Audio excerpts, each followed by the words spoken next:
Tears welled up in his eyes, and the simple wipe with his left hand could not stop the tears from rolling down his cheeks. The pain was unbearable. Tonda had never felt such pain or been this fearful in his life. What if he was never to be found, he wondered. How far from the cave entrance was this place? How deep had he fallen? All kinds of questions began swelling up in his mind. Tonda, where are you? Please stop playing silly games with us. Basumba called out as loud as he could. It's time we went home for lunch. Come out now from wherever you're hiding. This is no longer funny. Tenji added, but like before, it was echoes they got back. But down below, Tonda heard their call, and he shouted as loud as he could. Right here, I'm right here. Must have missed a step and tumbled down this pit. I'm afraid I can't feel or move my left foot, and my head terribly hurts, Tonda replied. He had stopped crying and no longer felt fearful, now that his friends had finally found him. Only problem was, how were they going to get down to him and get him out of the pit?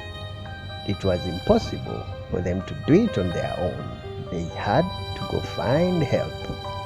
Basumba instructed Tonda to stay put and that he and Subi would rush back to the village to find help.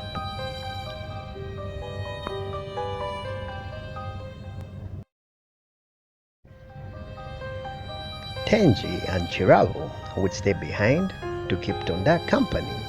It was important that Tonda stayed calm, knowing that two of his friends were staying around until help arrived.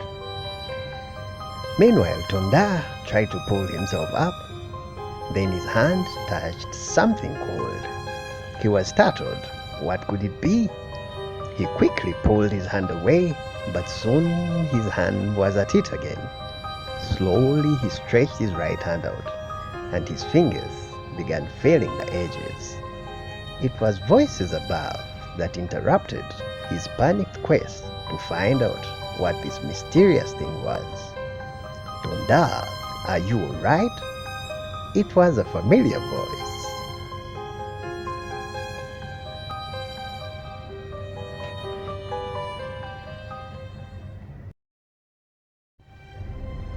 Basumba and Subi had gone straight to Tonda's father and explained to him all that had happened and how Tonda had fallen deep into one of the pits in the cave.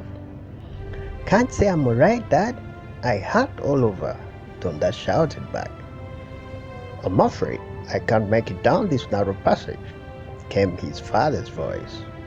But Basumba is being let down the rope. He will put it around you for us to pull you up. Okay, Dad, came the reply from below.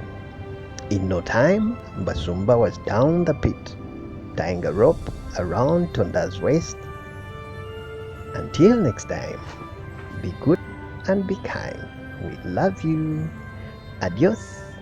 Tschüss.